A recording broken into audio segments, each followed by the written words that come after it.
নবীজি যখন তায়েফ গেলেন ওরে ইসলামের দাওয়াত দিতে,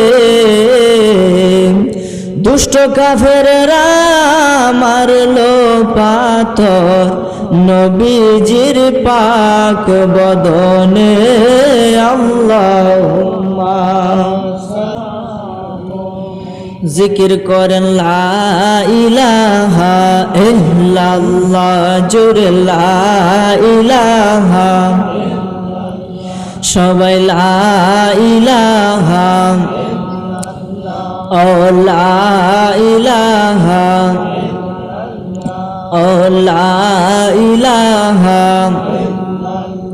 বাজান আল্লাহ সারা মাবুদ নাই, দয়াল নবীজি সারা উপায় নাই। বলেন আল্লাহ সারা মাবুদ নাই, দয়াল নবীজি সারা।